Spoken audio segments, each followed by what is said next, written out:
A catastrophic 7.7 magnitude earthquake has unleashed devastation across Myanmar and Thailand, leaving a trail of destruction and despair in its wake. Now in Bangkok, Thailand's bustling capital, a skyscraper under construction collapsed, killing at least 3 people and sparking a desperate search for survivors.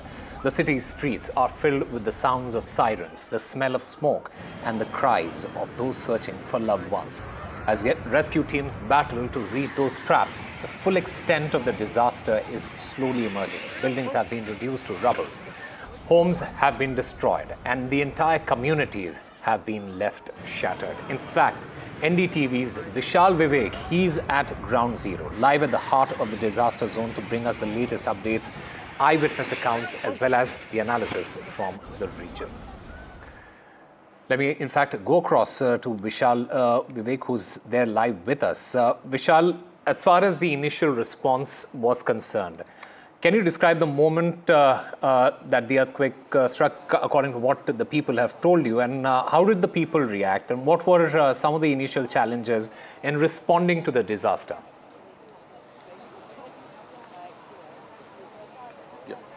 So, Osama, before I begin to describe the strong tremors that struck Bangkok yesterday, I would like to, give us some information about earthquakes in particular when it comes to South Asia. So, when it comes to earthquakes, the neighboring country of Myanmar, that is where it's the hotbed of earthquakes. It sits on 3-4 tectonic plates, and on the other hand, the neighboring country of Thailand, it's quite, not prone to earthquakes. It's very rare that an earthquake of this magnitude has struck Thailand. And it was not even a full-fledged earthquake. It was a strong tremor as a result of the earthquake in the neighboring Myanmar. So more than 1,000 kilometers away from here, Myanmar capital and the second largest city of Mandalay were hit by 7.7 magnitude earthquake yesterday. So that resulted in a strong tremor here. And you can see right behind me, the huge pile of structure that was collapsed yesterday because these tremors struck Bangkok, and you can see that the debris itself is about at least 4 to 5 story tall. It was a 33-story tall building. Many reports are saying that it was made in questionable conditions. The standards were not followed. All of that is under investigation as we've been reporting. We got some exclusive information from the Deputy PM who said that they have made a committee investigating as to what happened actually, because Bangkok has dozens of skyscrapers, but why only this one, which was a newly built one, it was under construction, this one fell, only this one fell.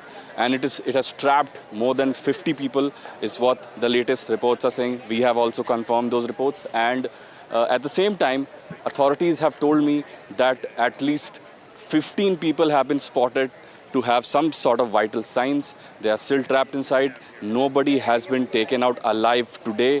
I've been standing here for the last 15 hours watching each and every crane go inside. There are about 5 to 6 huge cranes right now going at it.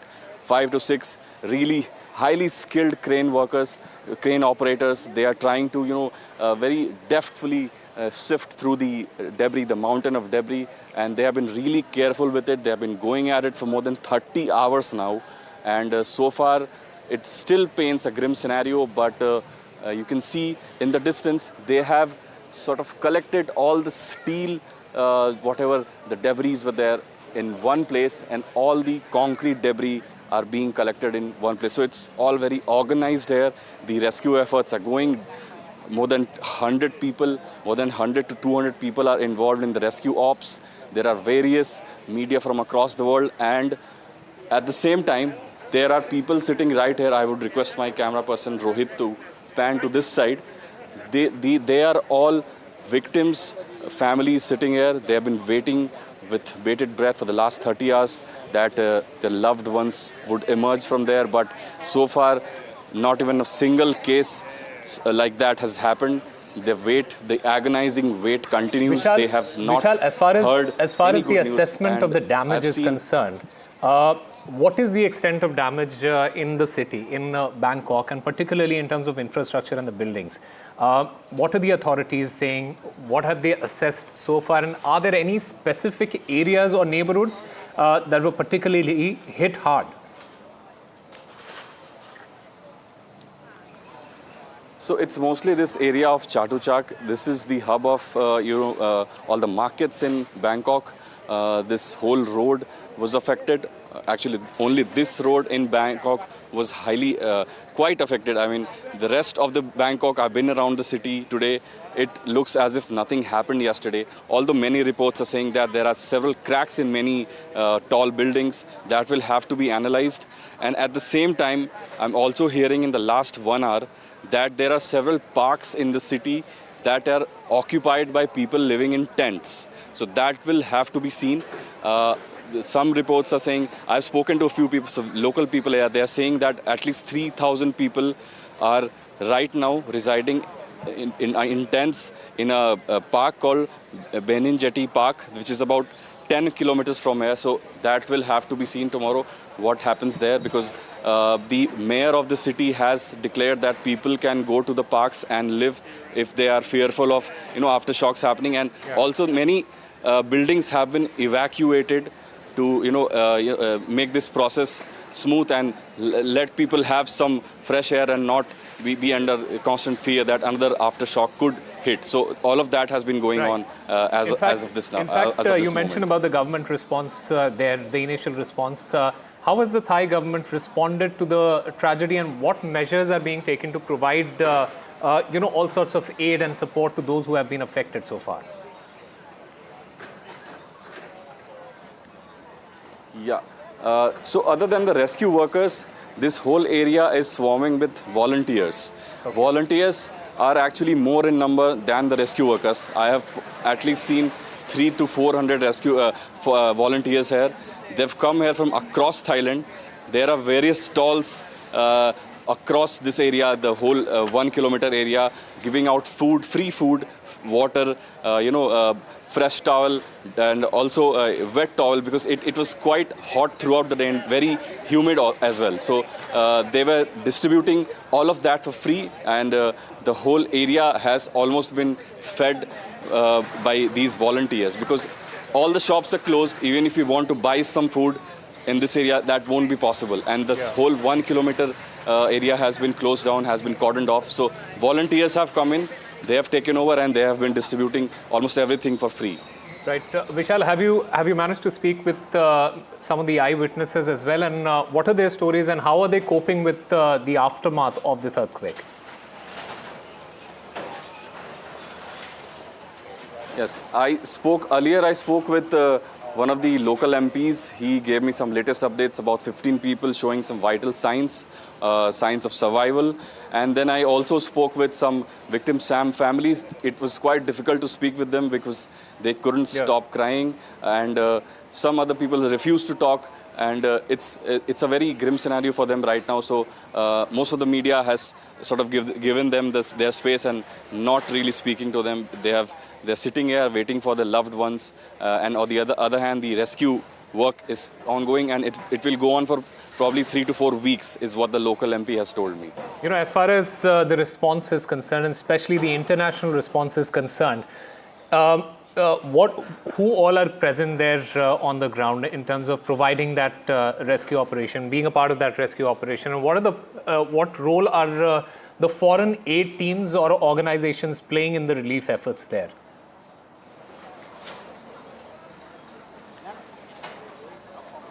So we spotted US Army Special Forces group, about 5 to 6 Green Beret commandos were here. And they were here to analyze the situation. I spoke with them. They refused to comment, but they did say that they are here to assist the people, the Thai people in these rescue operations. What kind of involvement they exactly have, that has not been revealed. Right now, they were here to assess the situation, is what they told me. About 6 US Army commandos were here. And on the other hand, foreign aid has been trickling in, but that has been mostly happening in the neighboring country of Myanmar, where India has also sent about 140 tons of relief material. China has also sent some rescue personnel there. Vishal, India also has sent if rescue you personnel. could show us, show us the kind of rescue operations that are taking place at the moment. If you can ask the camera person to show us exactly what is going on the ground at the moment. Yeah, I would ask, if we can just lift the camera and go to that area where the rescue operations are going on as we speak. So I'll walk to that place and try to describe you the scene here. You can see right there, this is a collection of steel debris that they have, sort of arranged in one area. And you can see at least 5 to 6 cranes, and they have been doing this job for the last 30 hours or so. And they have so far not declared that they have been able to save anyone. There was some unconfirmed reports saying that one body was pulled out today, but so far nobody, no local authority has commented on that a body was pulled out. You can see the level of deftness required to pull this off, because this whole area, you can see a lot of beams to the right where it's almost, on the verge of collapsing again, but these cranes, they are trying their best. Sometimes 2 cranes combine their work together and they try to hold these beams together. I've seen that personally, and these cranes themselves are at least 4 to 5 stories long. You can see one crane on top that is also there, and that even goes further. That's at least 10 to 15 story high. And these cranes have been going in and doing this operation for the last 30 hours, as I've been saying. And they were quite active in the last 1 or 2 hours, but at this moment they seem to have stopped. But I have spoken with the local MP and other authorities. They have told me that this operation will go on the whole night, because you can see the floodlights are here.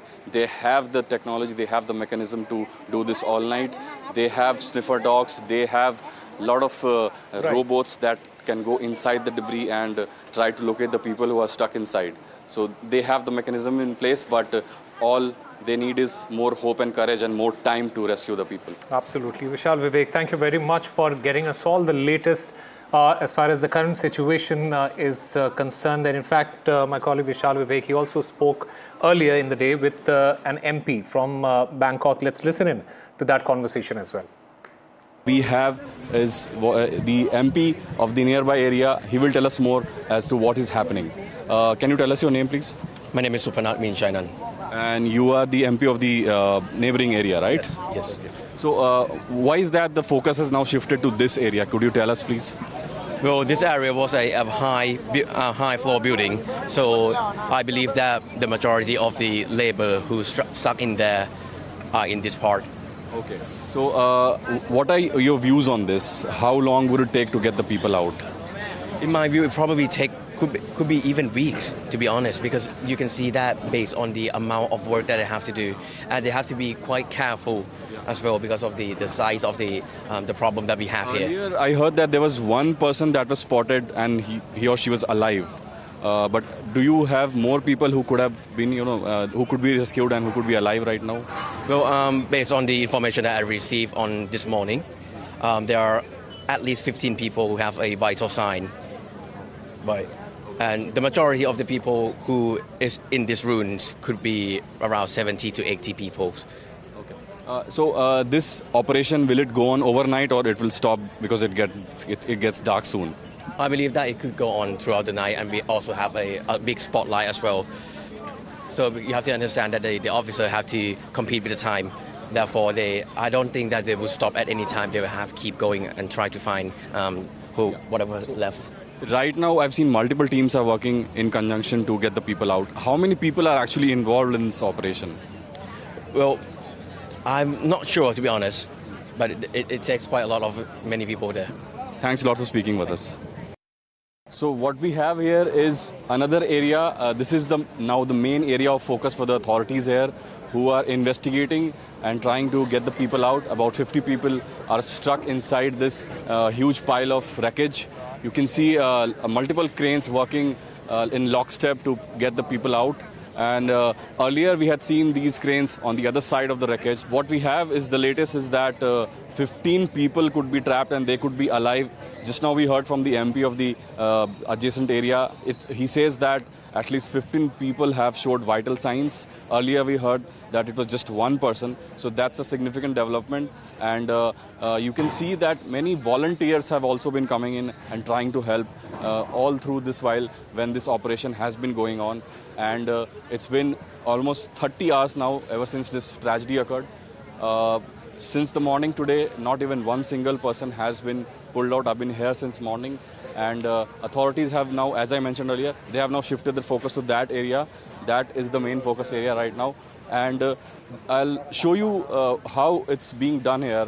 The level of cooperation between people here is quite astonishing as to the volunteers have been pitching in from all over the country. They have been giving people aid, food, water for free for the whole day. And it's not just that the people have to approach these volunteers to get them. The volunteers themselves go to the people and get these things distributed. So that is what has been going on here. You can see all of these things are here. These are arranged by the volunteers here, and they have been distributing it throughout the day. It has not stopped. The operation has been going on, and at the same time, this volunteer work has also been going on. So this is the end of the road where this tragedy has occurred, and this is the exact Chatu Chat Market Road where this tragedy has occurred yesterday. And you can see all these ambulances and volunteers lined up. Media personnel are also here. Some tourists also wander around and they get into this area because this is one of the main areas of Bangkok. It's a hub. It has all kinds of shops, but they're all closed now because it's been cordoned off by the authorities here. We've been giving you the latest pictures.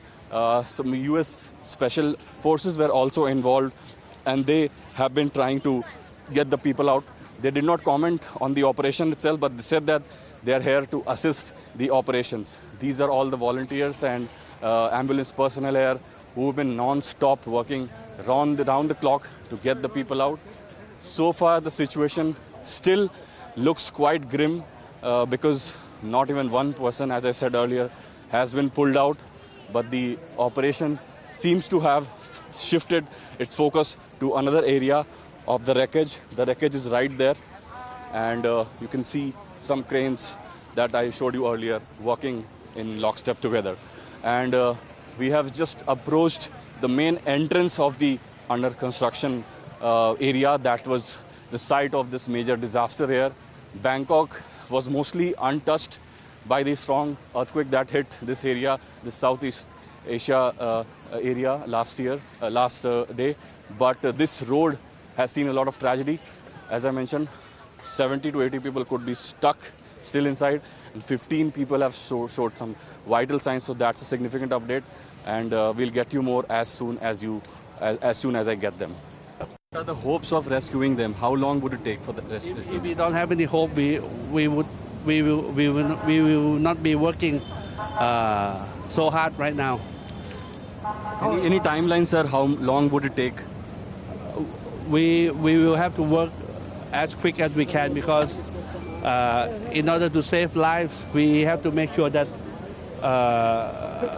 we won't be able to let it pass 72 hours for the hope that we are still able to search the survivors. Do you also need more help to enable this operation, or is it we enough? have been offered the help from local and overseas, in which we are considering to take the necessary assistance that we think it is helpful. What kind of exact helps do you need? Now? Yeah.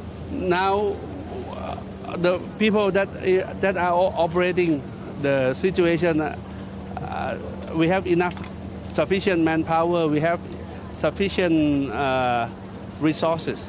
But if we are offered more help, especially the technological help, we of course would gladly accept. There are reports saying that this building was on a soft land, or there are questions over this structure itself. Is that the case, sir? I'm appointing the investigating committee in which I have given them 7 days to report back as to what's going on and what caused the falling down of this building.